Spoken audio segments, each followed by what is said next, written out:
শেষ জামানায় মানুষের জীবন খুবই তুচ্ছ হয়ে যাবে।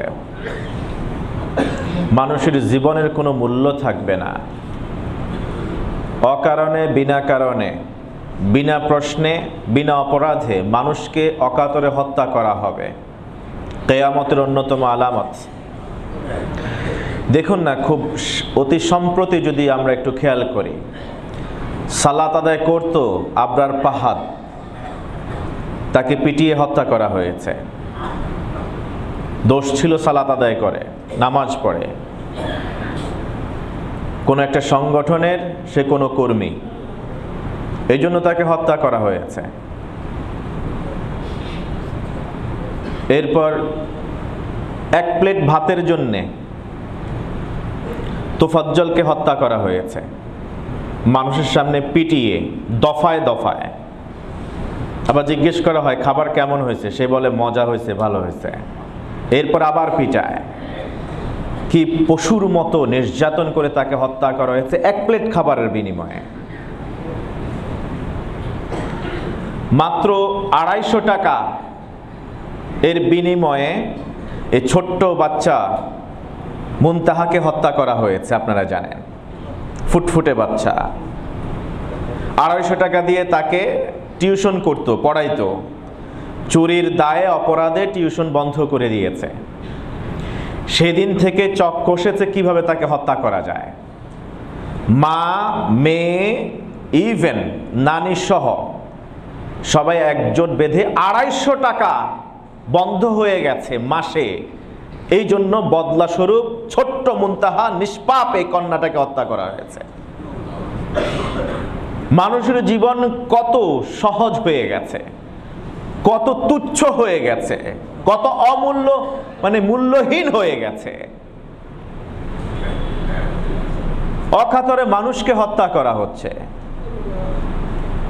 কে হত্যা করছে, কেন হত্যা করছে, আদৌ হত্যাকারী নিজেও জানে না।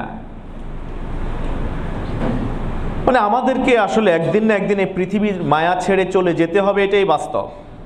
সাদা কাপড় পরিধান করতে হবে আমাদের। আপনার কাফনের কাপড় বড় অদ্ভুত বিষয়। কাফনের কাপড় যে তৈরি করে সে বিক্রি করে ফেলে, যে কিনে সে ব্যবহার করে না, আর যে ব্যবহার করে সে আদৌ জানে না কে বানিয়েছে, কে কিনেছে। কাফনের কাপড় যে প্রস্তুত করে, যে গার্মেন্টসে প্রস্তুত হয়, সে রাখে না, বিক্রি করে দেয়। মানুষ মারা যাওয়ার পর তার জন্য দুই টুকরা কাপড় কিনবে, এই কাপড়টা কিনে আরেকজনে, কিন্তু যে পরবে, ব্যবহার করবে, এই দুই কাপড়ের টুকরা নিজের শরীরে জড়িয়ে কবরে শুয়ে যাবে। সে আদৌ জানে না এই পোশাক কে কিনেছে, তাকে কে দিয়েছে, কোত্থেকে এসছে। এমনও তো অনেক আছে যাদের নসিবে কাপড়ও জোটে না। তো একটা ঘরে সবাইকেই যেতে হবে, কবর। আপনারা জানেন সেই কবরকে কেউ উপেক্ষা করতে পারে না। কবরে আমাদের সবাইকেই যেতে হবে। আপনি হয়তোবা ভাবতে পারেন রোড অ্যাক্সিডেন্ট করে মারা গেছে, একেবারে ছিন্ন বিচ্ছিন্ন হয়ে গিয়েছে, কোনো অবশিষ্ট অংশ নেই, কিংবা পানিতে পড়ে গেছে, মাছে খেয়ে ফেলেছে, তারপর তার কোনো হিসাব নাই। অবশ্যই আল্লাহ সুবহানাহু ওয়া তাআলা পূর্বে যেমন সৃষ্টি করেছেন, একেবারে ছিন্ন নিশ্চিন্ন হয়ে যাওয়ার পরেও তিনি আবার পুনরায় সৃষ্টি করার ক্ষমতা রাখেন কি রাখেন না? আমরা গত 2 জুমা আলোচনা করেছি। প্রথম জুমায় আমরা কথা বলেছিলাম কবরের আযাবের ভয়াবহতার ধরন নিয়ে। গত জুমায় আমরা চেষ্টা করেছি সর্বোচ্চ কবরের আযাবের কারণগুলি নিয়ে সংক্ষেপে বলবার জন্য। আজকের এই জুমায় পুরোটাই আল্লাহ তাআলা আমাদেরকে যদি সুযোগ দেন, কথা বলার যদি তিনি যোগ্যতা দেন, ইলম যদি তিনি বড় রহমত করে যদি তিনি আমাদেরকে দেন, তাহলে আমরা কবরের আযাব থেকে বাঁচার উপায়ান্তরগুলি, পন্থা পদ্ধতি, করণীয়গুলি নিয়ে কথা বলবার চেষ্টা করব। ওয়া তৌফিকি ইল্লা বিল্লাহ। সুবহানাকা লা ইলমা লানা ইল্লা মা আল্লামতানা ইন্নাকা আনতাল আল্লামুল গুয়ুব। আল্লাহ তুমি আমাদেরকে উত্তম কথাগুলি বলে তদনুযায়ী আমাকে এবং আমার মুসল্লি সবাইকে আমল করার তৌফিক দান করো। কবরের আযাব থেকে মুক্ত থাকবে যারা তাওহীদের উপরে ইন্তেকাল করতে পারবে, যারা তাওহীদের উপরে ইস্তেকামাত থাকতে পারবে, সুদৃঢ় থেকে ইন্তেকাল করতে পারবে, সেই কবরের আযাব থেকে মুক্ত থাকবে। ঈমানদার বলে আমি দাবি করছি, সকালবেলায় আমার ঈমান আছে, সন্ধ্যায় ঈমান নাও থাকতে পারে। সন্ধ্যায় ঈমান আছে, সকাল করেছি আমি বেঈমানদার অবস্থায়, অবিশ্বাসী অবস্থায়। কারণ এর মধ্যেই 12 ঘন্টা সময়ের মধ্যে এমন ফিতনার মধ্যে আমি ডুবে গেছি, জড়িত হয়ে গিয়েছি, যেটা আমার ঈমান নষ্ট করে ফেলেছে। এই জন্য বলা হয়েছে বাদিরু বিল আমাল, সহিহ মুসলিমের হাদিস, তোমরা বেশি বেশি করে ভালো আমলগুলি করো, ফিতানান, ফিতনার সম্মুখীন হবার আগেই। ফিতনা এমন হবে কাকিতাইল লাইলিল মুজলিম, অন্ধকার ঘন কালো রাতের অন্ধকারের চেয়েও অনেক বেশি ফিতনা চারদিকে ছড়িয়ে যাবে। ইউসবিহুর রাজুলু মুমিনান ওয়া ইউমসি কাফিরা, ওই ফিতনার কারণে একজন মানুষ সকাল করে ঈমানদার অবস্থায় ফিতনার মুখোমুখি হয়ে সন্ধ্যায় তার ঈমান থাকে না। আর ওই অবস্থায় যদি তার ইন্তেকাল হয়, কবরের আযাব হবে কি হবে না? জান্নাত তো থাকবেই না, কবর থেকেই আযাব শুরু হয়ে যাবে। আও ইউমসি মুমিনান ওয়া ইউসবিহু কাফিরা, অথবা সন্ধ্যা বেলায় তার ঈমান ছিল, রাতের অন্ধকারে এমন এক ফিতনার মধ্যে জড়িয়ে গিয়েছে, সকালের সূর্য উদিত হওয়ার আগে ঈমান নাই, আর ওই সময় যদি তার ইন্তেকাল হয়, কি অবস্থা হবে? ইয়াবিউ আর-রাজুলু দীনাহু বিআরাদিম মিনাদ দুনিয়া আল কালিল। বিশ্বনবী রাহমাতুল আলামিন তিনি ১৫০০ বছর আগে বলেছেন, একজন মানুষ তার দ্বীনকে, তার ঈমানকে বিক্রি করবে দুনিয়ার সামান্য স্বার্থের বিনিময়ে। সামান্য স্বার্থ, এক প্লেট খাবার, সামান্য স্বার্থ ২৫০ টাকা, সামান্য স্বার্থ ৫০০ টাকার হচ্ছে কি অন্যায়, সেই অবৈধ সম্পর্ক। ইয়াবিউ আর-রাজুলু দীনাহু, তার দ্বীন, তার ঈমান একজন মানুষ বিক্রি করে ফেলবে বিআরাদিম মিনাদ দুনিয়া কালিল, দুনিয়ার তুচ্ছ স্বার্থ সিদ্ধির বিনিময়ে। আল্লাহ আমাদেরকে হেফাজত করুন। ইউসাব্বিতুল্লাহু আল্লাযীনা আমানু বিল কাউলি সাবিতি ফিল হায়াতিদ দুনিয়া ওয়া ফিল আখিরাহ। সূরা ইব্রাহিমের ২৭তম আয়াতে আল্লাহ তাআলা বলেন, ইউসাব্বিতুল্লাহ আল্লাযীনা আমানু, ঈমানদারদেরকে আল্লাহ তাআলা ঈমানের উপরে, তাওহীদের উপরে ইস্তিকামাত রাখবেন, ফিল হায়াতিদ দুনিয়া, দুনিয়ার জিন্দেগিতে, ওয়া ফিল আখিরাহ, আখিরাতের জিন্দেগিতে। আল্লাহ তুমি আমাদের সেই ঈমানদারদের কবুল করো, আমিন। আল কাউলুস সাবিত আনি হিয়া আন তাশহাদা আল্লা ইলাহা ইল্লাল্লাহ ওয়া আন্না মুহাম্মাদার রাসূলুল্লাহ। যদি আপনার ঈমান মজবুত থাকে, ঈমান নিয়ে সব সময় যদি আপনি পেরেশানই থাকেন, আপনার ইন্তেকালের সময়ও, দুনিয়া থেকে বিদায় নেওয়ার সময়ও আল্লাহ সুবহানাহু ওয়া তাআলা বলছেন, সেই ঈমানদারকে আমি ঈমানদার অবস্থায় তার মৃত্যু নসিব করব। সুবহানাল্লাহ। এই জন্য বিশ্ব নবী সাল্লাল্লাহু আলাইহি ওয়াসাল্লাম বলেছেন, মান ক্বালা লা ইলাহা ইল্লাল্লাহ দাখালাল জান্নাহ, মান কানা আখিরু কালামিহি লা ইলাহা ইল্লাল্লাহ দাখালাল জান্নাহ।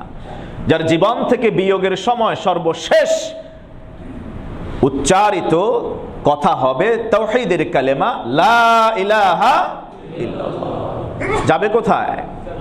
আর যেই ব্যক্তি জান্নাতে, তার কি কবরে আযাব হবে?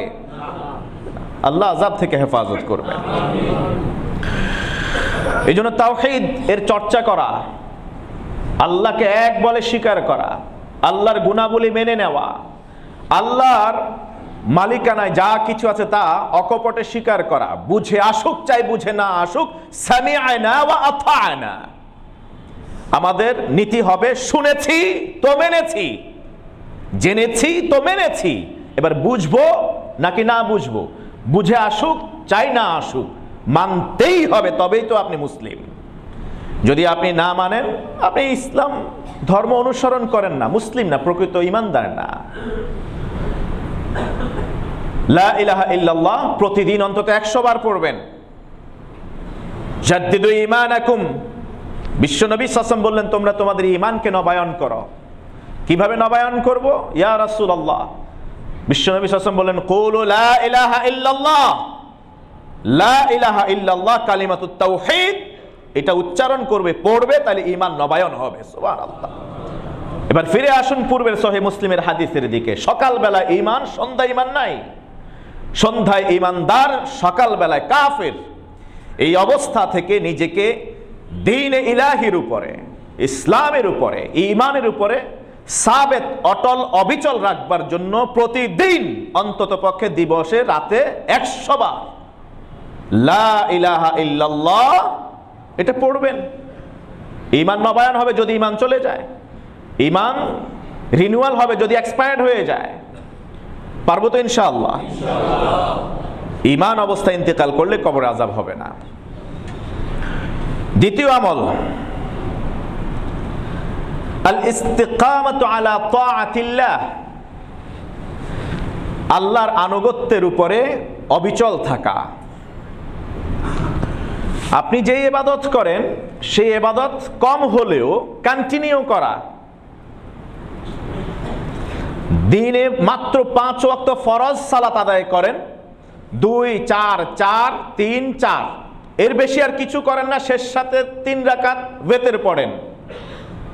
ফরজ ওয়াজিবগুলি আপনি পড়েন, এই ফরজ ওয়াজিবগুলি আপনি কন্টিনিউ করেন হাত্তাল মাউত, ইন্তেকালের আগ পর্যন্ত কন্টিনিউ করেন। কিন্তু ফজর পড়লেন, জোহর পড়লেন না, শনিবারে পড়লেন, রবিবারে পড়লেন না, বৃহস্পতিবার পড়লেন না, জুমাবারে পড়লেন, রোজা রাখলেন না সারা বছর, কিন্তু রমজানে রাখুন। এটা যেন না হয় রমজানে 30টা রোজা ছুটে যায়, কিংবা 10টা রাখলেন প্রথম, মাঝখানে 10টা রাখলেন না, শেষ 10টা রাখলেন, এটা যেন না হয়। ওয়া ইনকাল, আল্লাহর কাছে সবচেয়ে প্রিয় আমল হলো যেটা কন্টিনিউ করা হয়, কনস্ট্যান্ট ইবাদত। আল্লাহ তাআলার কাছে সবচেয়ে প্রিয় ইবাদত ওয়া ইনকাল্লা, বিশ্বনবী সাল্লাল্লাহু আলাইহি ওয়াসাল্লাম বলেন সেটা যদি কম হয় 2 রাকাত, সিফ 2 রাকাত। প্রতি রাতে তাহাজ্জুদের সালাত আপনি 6 রাকাত 8 রাকাত পড়েন, কিন্তু একদিন পড়েন একদিন পড়েন না, এক মাস পড়েন আরেক মাস পড়েন না, না, আপনি ডেইলি অন্তত 2 রাকাত পড়েন। এটাই আল্লাহ তাআলার কাছে বেশি প্রিয়, এক রাতে 1000 রাকাত পড়াচ্ছে। রব্বে কারীম মহাগ্রন্থ আল কোরআন সূরা ফুসসিলাতের 30, 31, 32তম আয়াতে তিনি বলছেন ইন্নাল্লাযীনা ক্বালু রাব্বুনাল্লাহ, নিশ্চয় যারা বলবে আমাদের রব কে, আল্লাহ। আর আস্তে বলেন আমাদের রব কে, আল্লাহ। সুম্মা ইসতাকামু, এরপরে এর উপরে সে অবিচল থাকে, বলে আমাদের রব কে, আল্লাহ। এই রব আল্লাহ, আল্লাহর নির্দেশগুলি মানার জন্য ইস্তিকামাত থাকে, স্থির, অবিচল, অটল থাকে। তাতানাজ্জালু আলাইহিমুল মালায়েকা, মৃত্যুর সময় যখন চলে আসে, ইতোপূর্বে আমরা আলোচনা করেছি, জান্নাত এবং জাহান্নামের ফেরেশতারা শিয়রের কাছে আসে। জান্নাতের ফেরেশতা একেবারে মাথার কাছে চলে আসে, জাহান্নামের ফেরেশতা বহু দূরে বসে থাকে, দুর্গন্ধযুক্ত কাপড় চোপড়, ময়লা নোংরা কাপড় চোপড় নিয়ে, বিকট চেহারায়, কালো নিকশের মতো কালো চেহারা, ওই নিয়ে দূরে বসে থাকে। যখন ঈমানদার আল্লাহকে আল্লাহ বলে মানে, তার গোলামি করে, গোলামি করতে করতে যখন জীবনের 60-65 বছর পাড়ি দেয়, ইন্তেকালের মুহূর্তে সেই রহমতের ফেরেশতা মালাকুল মউত তার সঙ্গী সাথীদের নিয়ে শিয়রে এসে কি বলে দেখেন, তাতানাজ্জালু আলাইহিমুল মালায়েকা, ফেরেশতারা ওই সময় আসমান থেকে অবতরণ করে, মৃত্যু পথযাত্রীর সামনে বসে, শিয়রে বসে, কি বলে, আল্লাহ তাখাফু, আল্লাহ তাখাফু, তুমি ভয় পেও না, ওয়ালা তাহজানু, তুমি দুশ্চিন্তাগ্রস্ত হইও না, ওয়া আবশিরু বিল জান্নাহ, তুমি জান্নাতের শুভ সংবাদ গ্রহণ করো, আল্লাতী কুনতুম তুআদুন, যে জান্নাতের ব্যাপারে ইতোপূর্বে তোমাদেরকে ওয়াদা করা হয়েছে। একজন মৃত্যুপথ যাত্রী নিজেকে একা ভাবে, নিঃসঙ্গ ভাবে। ওই সময় সে সঙ্গ চায়, একা ঘরে তাকে কেউ রেখে যাক সেটা চায় না। পরিবারের সদস্যরা কাছে থাকলে খুশি হয়, কারণ সে জানে যে কোনো সময় রূহ কবজকারী ফেরেশতা আসতে পারে, আর তার চেহারা কেমন হবে, তার সাথে কেমন আচরণ করবে, এই নিয়ে সে আরো বেশি উৎকণ্ঠায় সময় পার করতে থাকে। ওই সময়ে একজন ফেরেশতা যদি এসে আগাম বলে দেয়, আল্লাহ তাখাফু ওয়ালা তাহজানু, তোমার মৃত্যুর সময় চলে এসছে, রূহ কবজ করতে এসেছি, তোমার রূহ নেওয়ার আগে আমি তোমাকে বলতে চাই, লা তাখাফু ওয়ালা তাহজানু, ভয় পেও না, চিন্তাও করো না, ওয়া আবশিরু বিল জান্নাতিল্লাতী কুনতুম তুআদুন, পৃথিবীতে তোমরা যে আল্লাহকে রব মেনে গোলামি স্বীকার করেছো, সব কষ্ট মেনে নিয়েছো, সেই আল্লাহ যে তোমাদের প্রতিদান হিসেবে জান্নাতের কথা বলেছেন, সেই জান্নাতের শুভ সংবাদ রূহ কবজ করার আগেই তোমাকে দিচ্ছি। সুবহানাল্লাহ। আল্লাহ তুমি আমাদের মেহেরবানি করে কবুল করো আল্লাহ। আল্লাহ আমাদের ইন্তেকালের আগে আমাদের জান্নাতের শুভ সংবাদ দাও আল্লাহ। নাহনু আউলিয়াউকুম ফিল হায়াতিদ দুনিয়া, ফেরেশতার কথা শেষ হয় নাই। নাহনু আউলিয়াউকুম ফিল হায়াতিদ দুনিয়া, দুনিয়াতে তো আমরা ফেরেশতারা তোমার বন্ধু ছিলাম। আমরা ফেরেশতারা তুমি যে রবকে, আল্লাহকে আল্লাহ বলে স্বীকার করে তার গোলামি মেনে নিয়েছিলে পরিপূর্ণভাবে, দুনিয়াতে কোনো বিপদ, কোনো বালা মুসিবত, কোনো ক্ষয়ক্ষতি, কোনো কষ্ট আমরা তোমাকে পেতে দেই নাই, রক্ষা করেছি অদৃশ্যভাবে। আল্লাহ তাআলা ফেরেশতা হিসেবে আমাদেরকে মোতায়েন করে দিয়েছিলেন।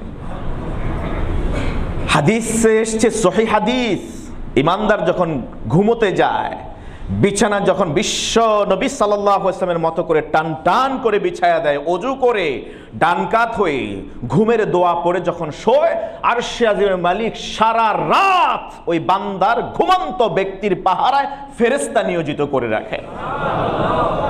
বান্দা যখন, সহিহ মুসলিমের হাদিস, বান্দা যখন এদিক থেকে এপাশ থেকে ওপাশ ওলট পালট হয়, এদিক থেকে সেদিক ফেরে, তখন ফেরেশতা সামনে এসে কানে কানে বলতে থাকে, যদি কোনো ডেঞ্জার থাকে যে তুমি কাছে যেও না, দেখো প্রান্তে চলে এসছো, খাট থেকে পড়ে যেতে পারো, ওই সময় আবার পাশ ঘুরিয়ে নেয়। কে ওই সময় তার রূহটা ফিরিয়ে দেয়? কে ঘুমের ঘোরে খাট থেকে পড়ে না গিয়ে আবার পুরো রিভার্স উল্টা যায়? মুহাদ্দিসিনে কেরাম বলছেন ওই ফেরেশতা তাকে কানে কানে তাকে স্মরণ করায়া দেয়। নাহনু আউলিয়াউকুম ফিল হায়াতিদ দুনিয়া, একটা ইনস্ট্যান্স দিলাম মাত্র। নাহনু আউলিয়াউকুম ফিল হায়াতিদ দুনিয়া, আমরা তো দুনিয়াতে তোমাদের বন্ধু ছিলাম, এখন কবরে যাবে। ওয়া ফিল আখিরাহ, আমরা কবরে থেকে শুরু করে এই অনন্ত পথের যাত্রা পুরোটাই তোমাদের সাথী হয়ে যাব। আল্লাহ তুমি আমাদেরকে ফেরেশতাদের সাথী বানায়া দাও। ওয়ালাকুম ফিহা মা তাশতাহি আনফুসুকুম ওয়ালাকুম ফিহা মা তাদউন, জান্নাতকে দেখিয়ে দেয়া হবে তোমাদের এই জান্নাত। এই জান্নাতে যা কিছু তোমরা চাও তাই পাবে, যা দাবি করবে তাও পাবে। চোখে যা দেখো তা নিতে পারবে, চোখে যা দেখো না, মনে যা উদ্গরিত হয়, মনে যা চায়, যা অন্তর দাবি করে, সবকিছুই ব্যবস্থা করবেন কে? আল্লাহ সুবহানাহু ওয়া তাআলা। নুজুলাম মিন গফুরির রাহিম, সুবহানাল্লাহ। সারা জীবন যে রবের সন্তুষ্টির জন্য তুমি আল্লাহকে আল্লাহ বলে কোনো দিকে তুমি টলে যাও নাই, ইমানকে বিকিয়ে দাও নাই, তুচ্ছ স্বার্থ সিদ্ধি করবার জন্যে তুমি কোনো কম্প্রোমাইজ করো নাই। আজকে সেই জন্য আল্লাহ তাআলা জীবদ্দশায় তোমার জন্য আল্লাহ তাআলা এই নাজ নিয়ামত এবং আতিথেয়তার শুভ সংবাদ দিয়েছেন। আমরা আল্লাহর গোলামি করব তো ইনশাআল্লাহ। আমাদের অন্তরে, আমাদের কর্ণকুহরে, আমাদের চোখে, আমাদের চিন্তায়, আমাদের মননশীলতায়, সব জায়গায় কে থাকবে? আল্লাহ তুমি আমাদের রব, মেহেরবানি করে আমাদেরকে গোলাম হিসেবে কবুল করে নাও। তৃতীয় কাজ, কবরের আযাব থেকে বাঁচার জন্যে 5 ওয়াক্ত নামাজ রেগুলার পড়বেন, রমজানের রোজাগুলি রেগুলার রাখবেন, যাকাত ফরজ হয়ে থাকলে আদায় করবেন। চতুর্থ পরামর্শ, কোরআন সুন্নাহ অনুযায়ী কবরের আযাব থেকে বাঁচার জন্যে মানুষের যতটা পারেন সর্বোচ্চ উপকার করবেন। চতুর্থ আমল, তৃতীয় আমলের কথা আমরা বলছি। প্রথমত নামাজ পড়বেন। কয় ওয়াক্ত? কমপক্ষে 5 ওয়াক্ত নামাজ আদায় করবেন। কমপক্ষে কেন বললেন? তাহাজ্জুদ পর্যন্ত আপনারা পড়বেন, চেষ্টা করবেন। বিশ্বনবী সাল্লাল্লাহু আলাইহি ওয়াসাল্লাম 6 ওয়াক্ত করতেন।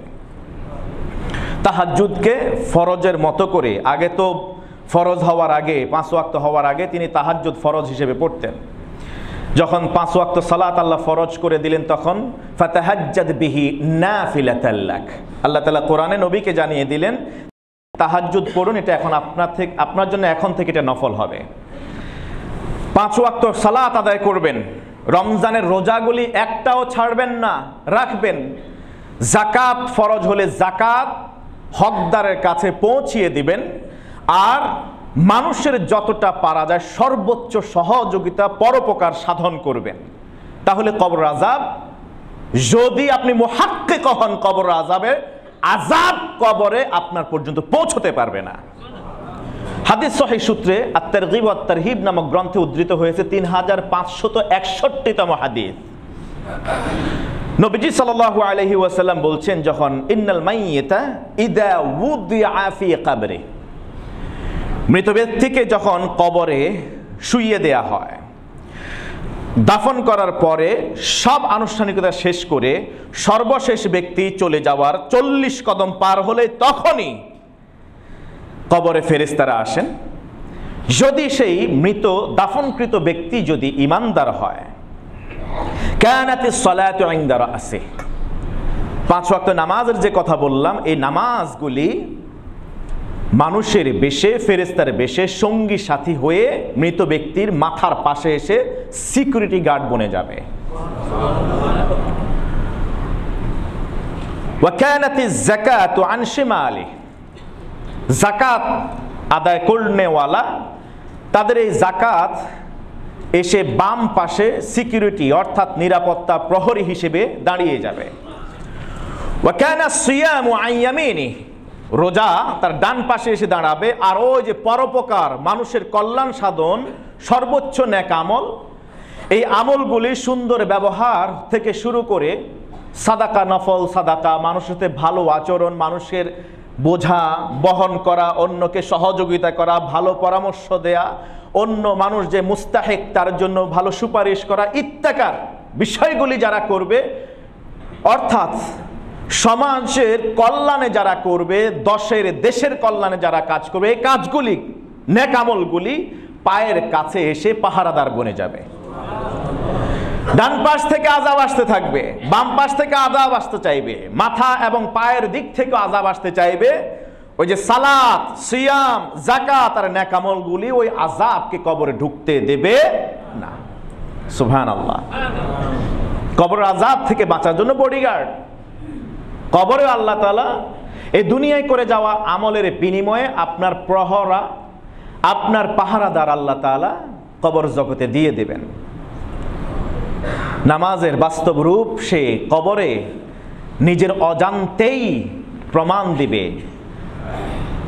যখন এই একই হাদিসে বলা হয়েছে সূর্যকে পশ্চিম আকাশে অস্তমিত হতে দেখাবে, আল্লাহ সুবহানাহু ওয়া তাআলা মৃত ব্যক্তিকে দেখাবেন কবরেই যে সূর্য পশ্চিম আকাশে ডুবে যাচ্ছে, আজানের শব্দ শোনা যাচ্ছে।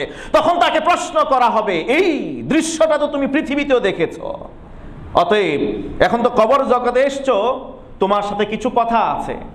মৃত ব্যক্তি বলবে, সব কথা পরে, আগে দাউনি হাত্তা উসাল্লিয়া সালাহ, আমাকে ছেড়ে দাও, কথাবার্তা পরে, আগে নামাজ পড়ে নেই। কারণ দুনিয়াতে যখন মাগরিবের আজান হয়ে যেত, চায়ের দোকানে বসে থাকলেও আমি চায়ের কাপটা ওভাবেই রেখে, মানুষের গল্প পোস্টপোন রেখে আমি মসজিদে চলে আসতাম। কারণ মাগরিবের পরে ইমাম সাহেব বেশি একটা সময় দেন না, তাড়াহুড়ো করে মসজিদে এসে সালাত আদায় করতাম। তোমার সব কথা পরে শুনবো, কি প্রশ্ন করবে সব জবাব পরে দেব, আগে আমাকে ছাড়ো, অবকাশ দাও, আগে আমি নামাজ পড়ে নেই। ফেরেশতা বলবেন, এটা নামাজের জায়গা না। সুবহানাল্লাহ। নবী মুহাম্মদুর রাসূলুল্লাহ সাল্লাল্লাহু আলাইহি ওয়াসাল্লামকে দেখিয়ে বলা হবে, উনার ব্যাপারে তোমার কি ধারণা ছিল, উনার উপরে ঈমান আনয়ন করেছেন? তিনি বললেন, উনাকে চিনো কিনা? বিশ্বনবী বললেন, বিশ্বনবীকে দেখানো হবে, যে আমাকে দেখানো হবে কবরে, আমাকে দেখিয়ে আমার উম্মতকে প্রশ্ন করবে, তুমি এই মানুষটাকে চেনো কিনা, তার ব্যাপারে তোমার সাক্ষ্য কি ছিল? তখন সেই মৃত ব্যক্তি বলবে, ইনি হাদা নবিয়্যি মুহাম্মাদুন সাল্লাল্লাহু, আওয়াজ আসবে, আলা যালিকা হাইতা ওয়া আলা যালিকা মিত্তা ওয়া আলা যালিকা তুবআস ইনশাআল্লাহ। আও আমার বান্দা, তুমি যে জবাব দিলে কবরে, সূর্য ডুবে যাচ্ছে, তুমি ওই সময় কোনো দিকে আর খেয়াল করো নাই, মাগরিবের কথা মনে হয়েছে, তাই কবরে যে তুমি আছো তাও ভুলে গেছো। বিভীষিকাময় এই দৃশ্য অবস্থার অবতারণা হয়েছে কবরে, অন্ধকার জগতেও তুমি আমি রবকে তুমি ভুলো নাই, তোমার নামাজ তুমি ছেড়ে দাও নাই, নামাজের জন্য উদ্যত হয়েছ, নামাজ সালাত আদায় করবার জন্য সময় চেয়েছ। তুমি এভাবেই জীবন যাপন করেছো, এভাবেই তুমি মৃত্যুবরণ করেছো, আর এভাবেই তোমাকে নামাজরত অবস্থায় হাশরের ময়দানে হাজির করানো হবে। সুবহানাল্লাহ। সুম্মা ইফতাহু লাহু বাবুন ইলাল জান্নাহ। সহিহ আত-তারগীব ওয়াত তারহিব নামক গ্রন্থের 3561তম হাদিস বলছে, এরপর জান্নাতের দিকে দরজা খুলে দেয়া হবে, জান্নাতের নাজ নিয়ামত চলে আসবে। এরপরে বলা হবে, ওয়ালাকুম ফিহা মা তাশতাহি আনফুসুকুম ওয়ালাকুম ফিহা মা তাদউন নুজুলাম মিন গফুরির রহিম। সুবহানাল্লাহ। পারবো তো আমরা 5 ওয়াক্ত নামাজ পড়তে? ইনশাআল্লাহ। 5 ওয়াক্ত নামাজ পড়তে পারবো তো ইনশাআল্লাহ? রমজানের রোজাগুলি রাখতে পারবো ইনশাআল্লাহ। আমাদের যাদের যাকাত ফরজ হয়েছে, হিসাব কষে কষে পাই টু পাই আদায় করবো তো ইনশাআল্লাহ? সর্বোচ্চ পরোপকারে অন্যের কল্যাণে আমরা কাজ করি। আল্লাহ তাআলা আমাদের তৌফিক দান করুন। আমিন। চতুর্থ আমল, আর রিবাতু ফি সাবিলিল্লাহ। বিজিবিতে চাকরি নেন। বিজিবি মানে কি? Border guard. সীমান্ত মানে পাহারায় যারা নিয়োজিত থাকে, মুসলিম এবং কাফের অধ্যুষিত ভূখণ্ডের মাঝখানে যে সীমানা বর্ডার, সেই বর্ডারে যারা সিকিউরিটির দায়িত্ব পালন করে, রাত জেগে জেগে পাহারা দেয় যেন আর কোনো ফেলানি কাঁটাতারে পড়ে না থাকে। কথা বুঝাইতে পারি নাই। ওই সময় আপনার ভূমিকা কি? মুসলিম বর্ডার ক্রস করে, মুসলিম বা ইসলামী রাষ্ট্রের ভূখণ্ডের বর্ডার ক্রস করার কি সুযোগ দিলেন, নাকি সেখানেই প্রতিহত করলেন? আর কেউ কোনো রক্ত চোষা চক্ষু দিয়ে আমার স্বাধীন এই দেশের দিকে তাকালো কিনা, ভয় দেখালো কিনা, ইভেন পার্বত্য অঞ্চল ছিনিয়ে নিয়ে যাবে কিনা, এই রকম চিন্তা চেতনা ধারণ করে যদি রাত্রিবেলায় আপনি পাহারা দেন, এই পাহারা দুই রকম হতে পারে। দেশের স্বাধীনতা রক্ষার পাহারা আর ঈমান রক্ষার পাহারা। আল্লাহর জমিনে আল্লাহর দ্বীনের পতাকাকে চিরউদ্দিন করবার জন্য সেই পাহারা, এটাকে বলে আর রিবাত ফি সাবিলিল্লাহ। এমন যারা করবে তাদের ব্যাপারে বিশ্বনবী মুহাম্মদুর রাসূলুল্লাহ সাল্লাল্লাহু আলাইহি সাল্লাম শুভ সংবাদ দিয়েছেন। হাদিস সহিহ মুসলিমে উদ্ধৃত হয়েছে, রিবাতু ইয়াউমিন ওয়া লাইলা খায়রুম মিন সিয়ামি শাহরিন ওয়া কিয়ামি।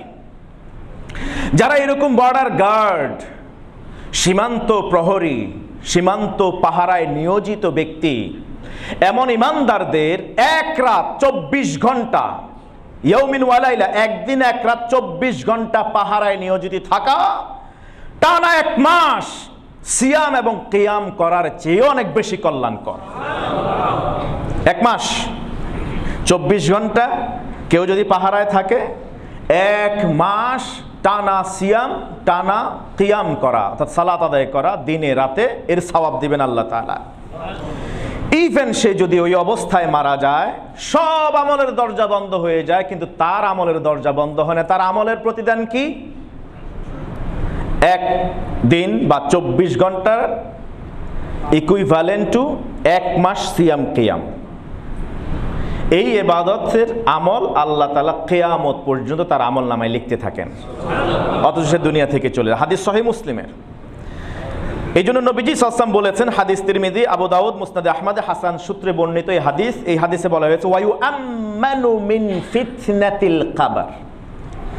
যারা সীমান্ত পাহারায় থাকবে নিয়োজিত, তাদেরকে আল্লাহ তাআলা কবরের ফিতনা, ওই যাবতীয় প্রশ্ন আর পরীক্ষা থেকে, আযাব থেকে আল্লাহ তাআলা হেফাজত করবেন। এখন প্রশ্ন করতে পারেন, যে আমরা সীমান্ত পাহারায় তো সবাই নিয়োজিত হতে পারবো না, সেই সুযোগ আমাদের নাই। আমাদের যেই সব মুসলিম ভাইরা আছেন বর্ডার গার্ডে নিয়োগ প্রাপ্ত হয়েছেন, তারা যদি ঈমান সাথে নিয়ে এটাকে ইয়াকিন করে বিশ্বাস করে তারা সীমান্ত পাহারা দেন, একদিক থেকে চাকরির পয়সা হবে, মজুরি পাবে, অন্যদিক থেকে প্রতি 24 ঘন্টায় তার 1 মাসের সিয়াম এবং কিয়ামে সওয়াব দেওয়া হবে। সুবহানাল্লাহ। তা আমি আপনি তো সেই সুযোগ নাই। আমার আপনার জন্য কবরের আযাব থেকে বাঁচার জন্য কি করণীয়? তাহলে রিবাত ফি সাবিলিল্লাহর ব্যাপারে এটাকে আরো সহজবোধ্য করবার জন্য আর কিছু আছে কিনা? হ্যাঁ আছে। আপনি যদি বর্ডার গার্ড হিসেবে, সীমান্ত রক্ষী বাহিনী হিসেবে দায়িত্ব নাও পেয়ে থাকেন, তাহলে আরো কিছু আমল আছে, 3টা আমল, যে আমলগুলি করলে সমান সওয়াব পাবেন। অর্থাৎ 24 ঘন্টার ইবাদত পাহারায় নিয়োজিত থাকলে কি হতো? 1 মাসের সিয়াম কিয়ামে সওয়াব দেওয়া হতো। সেটা তো আছেই, পাশাপাশি ওয়ায়ু আম্মানু মিন ফিতনাতিল কবর, কবরের আযাব থেকে আপনাকে নিরাপত্তা দেওয়া হবে।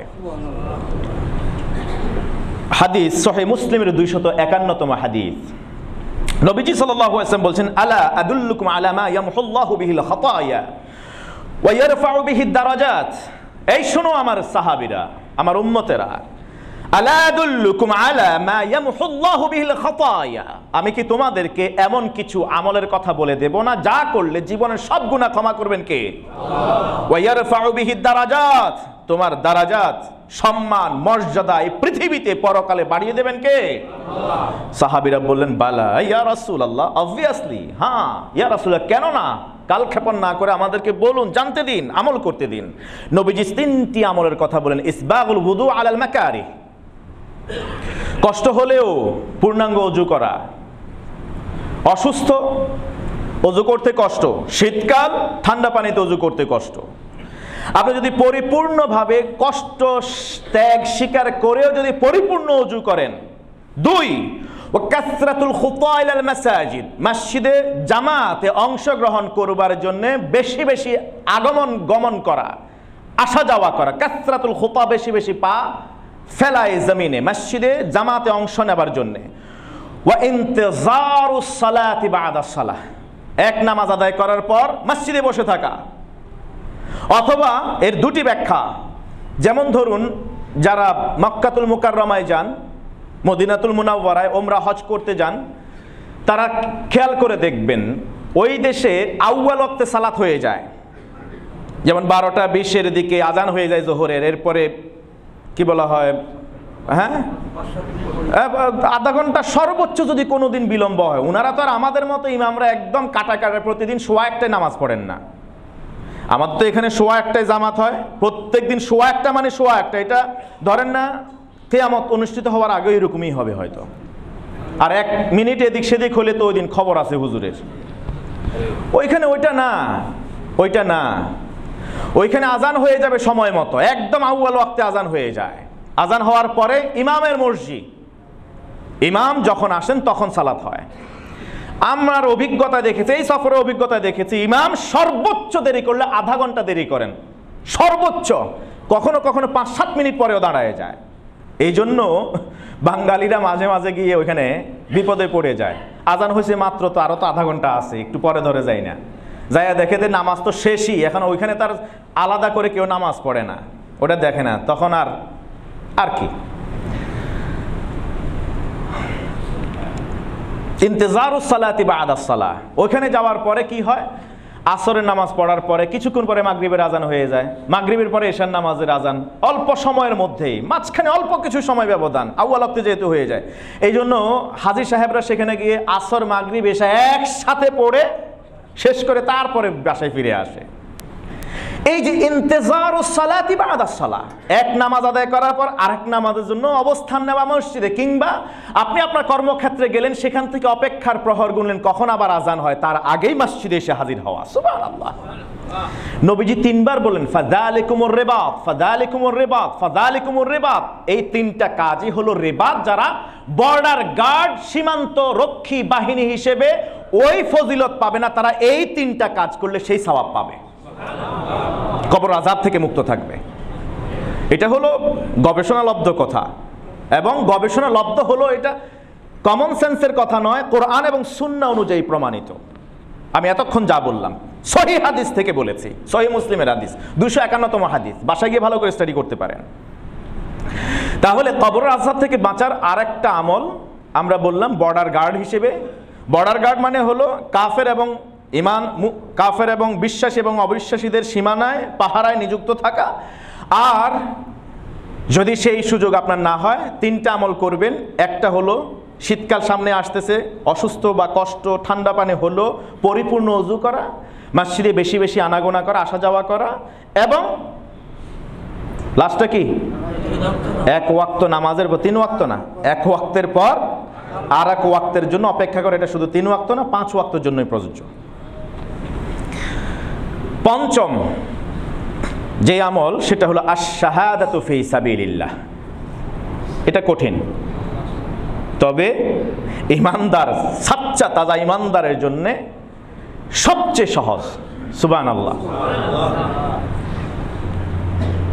শহীদি মৃত্যু যদি নসিব হয়, শাহাদাত বরণ করতে পারলে, শহীদ হতে পারলে, কিসের কবরের আযাব?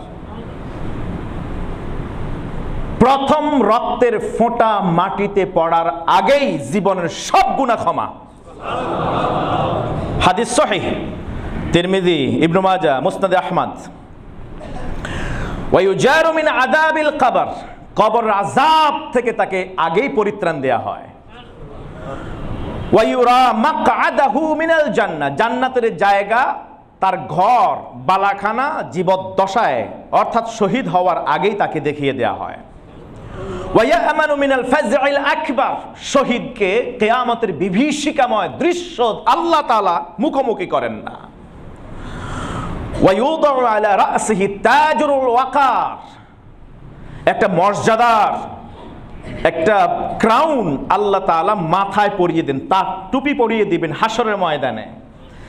আল ইয়াকুতাতু মিনহা খায়রুম মিনাদ দুনিয়া ওয়া মা ফিহা, ওই টুপিতে যে মণিমুক্তা খচিত দানাগুলি থাকবে, একটার মর্যাদা, একটা মুক্তার দানার মূল্য খায়রুম মিনাদ দুনিয়া ওয়া মা ফিহা, সপ্ত নভমণ্ডল ভূমণ্ডলে যত সম্পদ আছে বিক্রি করলে যত অর্থ, তার চেয়ে অনেক বেশি মূল্যবান একটা মুক্তা দানা। এই টুপি আল্লাহ কারে দিবেন? কথা কয় না, জোরে কন, কারে দিবেন? শহীদদেরকে। এবার ওয়ায়ুজাওয়াজু ইতনাতাইনি ওয়া সাবঈনা যাওজাতাম মিনাল হুরিল আইন, ডাগর ডাগর চোখওয়ালা 72 জন হুরের সাথে বিয়ে দিবেন। সুবহানাল্লাহ বলেন না? হ্যাঁ, এই জন্য যুবকরা কি এমনিতে সাধে? ওই সময় হানজালা রাদিয়াল্লাহু তাআলা আনহুর নাম তো শুনেছেন না? উহুদের ময়দানে 70 জন সাহাবী শহীদ হয়েছেন। নবীজি সাল্লাল্লাহু আলাইহি সাল্লাম বললেন, সবার লাশকে এক জায়গায় সমবেত করো। আনতে আনতে 68টা লাশ খুঁজে পাওয়া গেছে, 2টা লাশ নাই। একটা হলো হযরত হামজা রাদিয়াল্লাহু আনহু, নবীজির কলিজার টুকরা চাচা। আর একটা লাশ খুঁজে পাওয়া যাচ্ছে না। খুঁজতে খুঁজতে খুঁজতে খুঁজতে দেখা গেল যে হানজালার লাশ নাই। নবীজি সাল্লাল্লাহু আলাইহি ওয়াসাল্লাম খুঁজতে নির্দেশ দিলেন। হযরত হানজালা রাদিয়াল্লাহু তাআলা আনহুর এই লাশকে খোঁজার জন্য সবাই উহুদের চারদিকে ঘুটোঘুরি করছে খোঁজার জন্য। একটু পরেই একজন নারী দৌড়ায় আসলেন, এসে বললেন, ইয়া রাসূলুল্লাহ, আমার স্বামী হানজালা। বলছে, হ্যাঁ হানজালা। ইয়া রাসূলুল্লাহ, গতকাল তার সাথে আমার বিয়ে হয়েছিল, রাতে কিছু সময় একসাথে থেকেছিলাম। রাতের গভীরে জিহাদে অংশগ্রহণ করবার জন্য ডাক এসেছিল। আমার স্বামী হানজালা ওই অবস্থাতে যুদ্ধের ময়দানে দৌড়িয়ে গেছে। বলল যে হ্যাঁ, সেই হানজালা, যে হানজালার বিয়ে খুশি হয়ে আমি নবী মুহাম্মদ সাল্লাল্লাহু আলাইহি ওয়াসাল্লাম খেজুর বিতরণ করেছিলাম, সেই হানজালা। বলছে, হ্যাঁ সেই হানজালা। স্ত্রী বললেন, ইয়া রাসূলুল্লাহ, ওই সময় আমি আমার স্বামীর সাথে প্রথম দেখা হয়েছে, তার চেহারাটাও ভালো করে মনে নাই আমার, এক নজরে তাকে আমি দেখেছি। আমার স্বামীকে লজ্জায় আমি বলতেও পারিনি আমার স্বামীর গোসল ফরজ হয়েছে। ইয়া রাসূলুল্লাহ, যুদ্ধের ময়দানে যারা শহীদ হয় তাদেরকে তো গোসল দেন না আপনি। আপনার কাছে আমি এসেছি আবদার নিয়ে, আমার স্বামী হানজালাকে যেন আপনি গোসল দেন, কারণ তার গোসল ফরজ হয়েছে। কিছুক্ষণ পরে একজন সাহাবী দৌড়ায় আসলেন, এসে বললেন, ইয়া রাসূলুল্লাহ, হানজালার লাশ খুঁজে পাওয়া গেছে। নবীজি দৌড়ায় গেলেন, হাঁটু গেড়ে বসে গেলেন, তাকায় দেখলেন এত সুগন্ধি খুশবু তার শরীর থেকে আসছে। সুবহানাল্লাহ। নবীজি সাহাবীদেরকে ডাকলেন, চলো হানজালাকে গোসল দিতে হবে, আর কারো গোসলের দরকার নাই, কারণ শহীদদের গোসল নিষিদ্ধ। যেভাবে মারা যায় ওই হাসরের ময়দানে রবের সামনে ওই রক্তের ফোঁটা ঝরা অবস্থায় সে জীবিত হয়, আল্লাহর দরবারে হাজিরা দেয়। গোসল করালে তো শরীরের সেই রক্তগুলি ধুয়ে মুছে পরিষ্কার হয়ে যাবে, এই জন্য গোসল দেওয়া লাগবে না। তো হানজালার গোসল ফরজ, স্ত্রীর সাথে রাতে থেকেছিল, গোসল করার সময় পায় নাই। গিয়ে বিশ্বনবী সাল্লাল্লাহু আলাইহি ওয়াসাল্লাম তাকায় দেখেন হানজালাকে গোসল দেওয়ার আগেই দেখেন তার যুদ্ধের কোনো বস্ত্র তার শরীরে নাই, দেখেন সাদা কাপড়ে তাকে মোড়ানো আছে। নবীজি সাল্লাল্লাহু আলাইহি ওয়াসাল্লাম মাথা থেকে সেই সাদা পোশাক কাফনের কাপড় খুললেন, সরালেন, দেখলেন মাথার চুল বেয়ে বেয়ে পানি পড়ছে।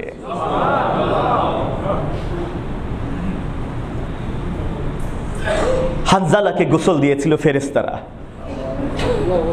আরশে আজিমের মালিক তিনি জানতেন হানজালার গোসল ফরজ, দুনিয়ার কাউকে দিয়ে গোসল নয়, ওই হানজালাকে আল্লাহ তাআলা ফেরেশতা দিয়ে আরশে আজিমে নিয়ে তাকে গোসল দিয়েছিলেন। সুবহানাল্লাহ। শহীদ, শহীদের মর্যাদার কথা বলছি, এমন মুকুট তার মাথায় পরানো হবে যেই মুকুটের একটা মুক্তার দানার মূল্য হবে আসমান জমিন যত মূল্যবান তার চেয়ে অনেক বেশি। আবার পুরো মুকুটের কথা চিন্তা করে দেখেন। তাকে ৭২ জন স্ত্রীর সাথে বিয়ে দেয়া হবে। ওয়ায়ুশাফাউ ফি ৭০ মিন আকারিবিহি, একজন আল্লাহর রাস্তায় শহীদ ব্যক্তি তার নিকটাত্মীয় ৭০ জন যাদের অলরেডি জাহান্নামের জন্য নাম নথিভুক্ত হয়ে গেছে, তাদেরকে আজাদ করে জান্নাতে নিয়ে যাবে। আমি আমার আলোচনার ইতি টানতে চাই। এই কথা শেষ করে উহুদের কথা বলছিলাম। উহুদে যারা শহীদ হয়েছে, হাদিস আবু দাউদের ২৫২০, মুসনাদের ২৩৮৮ হাদিস সহিহ। নবীজি সাল্লাল্লাহু আলাইহি ওয়াসাল্লাম বললেন, উহুদের যুদ্ধে যারা শহীদ হয়েছে তাদের মর্যাদার কথা বলছিলেন যে আল্লাহ তাআলা তাদের রূহটাকে বের করে পাখির পেটের ভিতরে দিয়েছেন। পাখি জান্নাতের বিভিন্ন আনাচে কানাচে গাছগুলাতে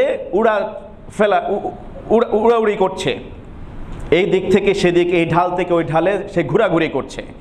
ইভেন আরশে আজিমের নিচে যে ঝাড়বাতিগুলি ঝুলানো আছে, সেই মহাদামি ঝাড়বাতি, পৃথিবীর সবচেয়ে মূল্যবান ঝাড়বাতি, সেই ঝাড়বাতিতে গিয়েও তারা ওখানে অবস্থান নিয়েছে। জান্নাতের নদীগুলাতে তারা অবস্থান নিয়েছে, সেখান থেকে পানি খায় এবং জান্নাতের ফলমূল তারা খায়। যখন উহুদের যুদ্ধে শহীদ হওয়া সাহাবীরা তাদের অবস্থান স্থল, তাদের নাজ নিয়ামত, খাওয়া দাওয়া, পানীয়ের ব্যাপারে তারা নিশ্চিত হলো এবং ফুরফুরা মেজাজে ওই সময় তাদের মধ্য থেকে একজন বলে উঠল, হায় আফসোস, আমরা যে শহীদ হওয়ার কারণে আল্লাহর দ্বীনকে চিরদিন আর বিজয় করবার জন্য উহুদের ময়দানে শহীদ হয়েছি, আর এর বিনিময়ে আল্লাহ তাআলা আমাদের সাথে যে আচরণ করতেছেন এটা যদি আমার পরিবারের সদস্যরা জানতে পারত, তাহলে তারা আমাদের মতো যুদ্ধের ময়দানে ঝাঁপিয়ে পড়ত। এই কথা, আমাদের এই নিয়ামতের কথা আমাদের পরিবারের কাছে কারা পৌঁছাবে? হাদিস আবু দাউদ, হাদিস মুসনাদে আহমদ, ইতিপূর্বে ওয়ার্ডিং বলেছি, নাম্বার বলেছি, সহিহ হাদিস। কে পৌঁছাবে এই কথা? কে পৌঁছাবে এই কথা? তাদের এই নিয়ামতের কথা, ওইখানের কথা, বারজাখি জিন্দেগির কথা কে পৌঁছাবে? রব্বে করিম আল্লাহ সুবহানাহু ওয়া তাআলা তাদের জবাবে বলবেন, আনা উবাল্লিগুহুম, আমি আল্লাহ তোমরা উহুদের ময়দানে যারা শহীদ হয়েছে তাদের পরিবারের কাছে তোমাদের নিয়ামতের কথা আমি পৌঁছায় দেব। সুবহানাল্লাহ। এই দায়িত্ব আমি আল্লাহ নিলাম। জাস্ট আল্লাহ পৌঁছালেন কিনা তার উপমা মুসনাদে আহমদ ১৪৮৮১, ইবনু মাজাহ ১৯০, তিরমিজি ৩০১০তম হাদিস উদ্ধৃত হয়েছে। হযরত জাবের রাদিয়াল্লাহু তাআলা আনহু, যার বাবা আব্দুল্লাহ ইবনে হারাম উহুদের ময়দানে শহীদ হয়েছেন। ওই 70 জনের আরো একজন আব্দুল্লাহ ইবনে হারাম উহুদের ময়দানে শহীদ হয়েছেন। হযরত জাবির একদিন খুব মনক্ষুণ্ণ হয়ে মাথা নিচু করে দিয়ে মুনকাসিরান রাসাহু, তার মাথা নিচু করে দিয়ে জমিনের দিকে তাকিয়ে বসে আছেন। রাহমাতুল্লিল আলামিন আসলেন, এসে আল্লাহ রাসূল সাল্লাল্লাহু আলাইহি ওয়াসাল্লাম বললেন যে ইয়া জাবির মালাক মালি আরাকা মুনকাসিরান, কি হয়েছে, তোমাকে একেবারে খুব পেরেশানি মনে হচ্ছে, মন খারাপ করে বসে আছো কেন? কুলতু ইয়া রাসূলুল্লাহ, জাবের বললেন ইয়া রাসূলুল্লাহ উস্তুশহিদা আবি ইয়াউমা উহুদ, আমার বাবা উহুদের ময়দানে শহীদ হয়ে গেছে। ওয়া তারাকা ইয়ালান ওয়া দাইনান, আমার বাবা দুটো জিনিস রেখে গেছেন, তার ছোট ছোট মেয়েদেরকে রেখে গেছেন আর কিছু ঋণ রেখে গেছেন। এই সব কারণে আমি খুব কষ্টে আছি, আমার বাবার সাথে না জানি শহীদ হয়েছে, এরপরেও না জানি কেমন আচরণ করা হচ্ছে। নবীজি সাল্লাল্লাহু আলাইহি ওয়াসাল্লাম আব্দুল্লাহ ইবনে হারামের ঋণ পরিশোধের দায়িত্ব নিলেন আর জাবেরকে বললেন তুমি একটা ভালো বড় দেখে একটা মেয়েকে বিয়ে করো যে তোমার বোনদের দায়িত্ব নিতে পারবে। সুবহানাল্লাহ বলেন। এবার নবীজি সাল্লাল্লাহু আলাইহি ওয়াসাল্লাম বলেন আফালা উবাশশিরুকা বিমা লাকিয়াল্লাহু বিহি আবাক, আমি কি তোমাকে ওই সংবাদ দেব না যা ঘটেছে তোমার বাবা আর রবের মাঝে। সুবহানাল্লাহ। তোমার আব্বা আব্দুল্লাহ ইবনে হারাম আর আল্লাহর মাঝে যে ঘটনা ঘটেছে আমি কি সেই বিষয়ে তোমাকে জানিয়ে দেব না? দেখেন রাহমাতুল আলামিন ইমপ্যাথেটিক ছিলেন। জাবের বুঝতে পারলেন জাবের যে কষ্ট পাচ্ছে বাবা ইন্তেকাল করার কারণে, শহীদ হওয়ার জন্য। নবীজি ভাবলেন যে নিজের বাবাই শহীদ হয়েছেন, এই জন্য তার মুখে হাসি ফোটানোর জন্য বিশ্বনবী এই শুভ সংবাদ দিচ্ছেন। জাবের বলেন আমি আল্লাহ রাসূলকে বললাম হ্যাঁ ইয়া রাসূলুল্লাহ, আপনি এই কথা বললে হয়তো আমি অন্তরে একটু শান্তি পাবো। নবীজি সাল্লাল্লাহু আলাইহি ওয়াসাল্লাম বললেন মা কাল্লামাল্লাহু আহাদান কাত্তুন ইল্লা মিন ওয়ারা'i হিজাবিহি, আল্লাহ কারো সাথে কখনো পর্দার আড়ালে ছাড়া সরাসরি কথা বলেন নাই, ইভেন নবীদের সাথেও না। নবীদের সাথেও আল্লাহ তাআলা পর্দার আড়ালে মিন ওয়ারাইল হুজুরাত, পর্দার আড়াল থেকে কথা বলেন। কিন্তু তোমার বাবার ক্ষেত্রে কি হয়েছে? আহিয়া আবাক, তোমার বাবা আব্দুল্লাহ ইবনে হারামকে আল্লাহ তাআলা জীবন দিয়েছেন, আবার জীবিত করেছেন।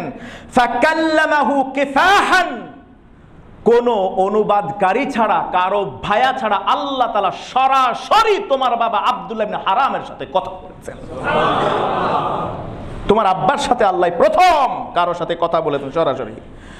ফাকালা ইয়া আবদি, আল্লাহ সরাসরি আব্দুল্লাহ ইবনে হারামকে বললেন ইয়া আবদি তামান্না আলাইয়া উতিক, ও আমার বান্দা আব্দুল্লাহ ইবনে হারাম উহুদের ময়দানে আমার দ্বীনকে বিজয় দেওয়ার জন্য শহীদ হয়েছে, কি চাও আমার কাছে বলো, কি দাবি তোমার, কি আরজি আছে আমার কাছে বলো, আমি তাই দেব। সুবহানাল্লাহ বলেন। বলেন ইয়া রাব্বি তুহিনি, আল্লাহ দাবি পেশ করতে যখন বলেছেন সরাসরি বলছেন আল্লাহকে, দাবি যখন পেশ করতে বলছেন একটাই দাবি, আমাকে আবার জীবন দিন, আমাকে আবার দুনিয়ায় পাঠান। ফাউকতালা ফিকা সানিয়া, আবার যুদ্ধে অংশগ্রহণ করব, আবার শহীদ হব, আবার জীবন দেন, আবার মৃত্যু দেন, আবার জীবন দেন, আবার মৃত্যু দেন, হাত্তা তাকুমাস সাআ, এইভাবে করে আমাকে জীবন দিবেন, যুদ্ধে যাব, শহীদ হব, কিয়ামত পর্যন্ত আমি এই কাজটা করে যেতে চাই। সুবহানাল্লাহ। তখন কোরআনের আয়াত নাজিল হয়েছে, ওই সময় জিবরিল আলাইহিস সালাতু ওয়াস সালাম ওহী নিয়ে হাজির। নবীজি জাবের সাথে কথা বলছেন, জিবরিল হাজির মানুষের বেশে। ওয়ালা তাহসাবানাল্লাহ ওয়ালা তাহসাবান্নাল্লাযীনা কুতিলু ফি সাবিলিল্লাহি আমওয়াতা বাল আহইয়াউন ইনদা রাব্বিহিম ইউরযাকুন, যারা আল্লাহর রাস্তায় শহীদ হয় তাদেরকে তোমরা মৃত জ্ঞান করো না, বরং তারা জীবিত এবং তারা রিজিক প্রাপ্ত হয়। সুবহানাল্লাহ। তারা মরার পরেও আল্লাহর পক্ষ থেকে নাজ নিয়ামত পেয়ে রিজিক পায়। আমি আমার আলোচনা শেষ করছি। শাহাদাতের মৌত সবার নসিব হয় না। শাহাদাত এই শব্দটাকে আমাদের স্মৃতি থেকে তুলে নেওয়া হয়েছে, জিহাদের কথা ভুলিয়ে দেওয়া হয়েছে, জিহাদকে জঙ্গির সাথে মার্চ করে দিয়ে জিহাদ থেকে মুসলিম উম্মাকে যোজন যোজন দূরত্বে নিয়ে গিয়েছে। জিহাদ কোরআনের একটা বিশাল চ্যাপ্টার, আল জিহাদু মাদিন ইলা ইয়াউমিল কিয়ামা, কিয়ামত পর্যন্ত জিহাদ হবে, শেষ হবে মসিহুদ দাজ্জালকে হত্যার মধ্য দিয়ে। মসিহুদ দাজ্জালকে হত্যার মধ্যে এই পর্যন্ত জিহাদ চলতে থাকবে, জিহাদ শেষ হয়ে যায় নাই। জিহাদ আর জঙ্গিবাদ এক জিনিস না। ওমর ইবনে খাত্তাব রাদিয়াল্লাহু তাআলা সেই দোয়া দিয়ে আমি শেষ করছি। ওমর ইবনে খাত্তাব তিনি যখন দেখলেন বার্ধক্যে চলে আসছেন, যুদ্ধের ময়দানে যাওয়ার আর ক্ষমতা নাই, তখন তিনি আল্লাহর কাছে দোয়া করতেন। হাদিস সহিহ বুখারীর 1890তম হাদিস, সহিহ বুখারীর 1890তম হাদিস। ওমর ইবনে খাত্তাব আল্লাহ তাআলার কাছে হজ শেষ করে দোয়া করলেন, আল্লাহুম্মা উরযুকনি শাহাদাতান ফি সাবিলিক, আল্লাহুম্মা উরযুকনি শাহাদাতান ফি সাবিলিক ওয়াজআল মাউতি ফি বালাদি রাসূলিক। আল্লাহ, আপনার রাস্তায় আমাকে শহীদ হিসেবে কবুল করুন, শাহাদাতের রিজিক এটা আপনি আমাকে দান করুন, আমাকে শাহাদা দান করুন। ওয়াজআল মাউতি ফি বিলাদি রাসূলিক, তোমার রাসূলের দেশে আমার মৃত্যু নসিব করুন। সুবহানাল্লাহ। ওমর ইবনে খাত্তাব কি যুদ্ধের ময়দানে শহীদ হয়েছেন? কোথায়? মসজিদে নামাজরত অবস্থায় ফজরের ওই সময় তাকে হত্যা করা হয়েছে। হত্যার পরে বিশাল কাহিনী, তিনি শুধু জিজ্ঞেস করলেন আমাকে কে হত্যা করেছে, বলল যে আবু লুলু, আবু লুলু আমাকে হত্যা করে। তখন তিনি আলহামদুলিল্লাহ পড়েছেন, কারণ আবু লুলু তখন মুসলমান ছিল, তখনও পর্যন্ত ঈমান আনয়ন করেন। আবু লুলু হত্যা করেছে একজন কাফের, কাফেরের হাতে ছুরিবিদ্ধ হয়ে মারা গিয়েছে, মানে শহীদ হয়ে গিয়েছে। আল্লাহ তাআলা তার দোয়াকে কবুল করেছেন।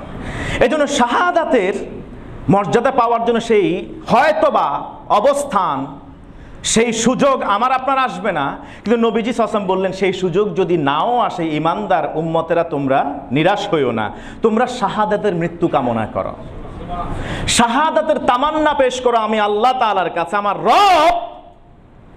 যদি আমরা আল্লাহর কাছে প্রকৃত শাহাদাতের তামান্না পেশ করতে পারি, মুনাফিকি যদি, নেফাকি যদি অন্তরে না থাকে, ওয়া ইন মাতা আলা ফিরাশি, যদি আমি আমার বিছানায় শুয়ে মারা যায়, নামাজরত অবস্থায়ও যদি ওমর ইবনে খাত্তাবের মতো যদি আমি মারা যাই, তখনও আল্লাহ তাআলা আমাকে শহীদের মর্যাদা দিবেন।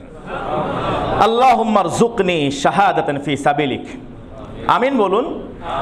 আল্লাহুম্মা রযুকনা শাহাদাতান ফি সাবিলিক ওয়াজআল মাউতানা ফি বিলাদি রাসূলিক। সুবহানাকা আল্লাহুম্মা বিহামদিকা আশহাদু আল্লা ইলাহা ইল্লা আনতা আস্তাগফিরুকা ওয়া আতুবু ইলাইক। ওয়াসসালামু আলাইকুম ওয়া রাহমাতুল্লাহি ওয়া বারাকাতুহু।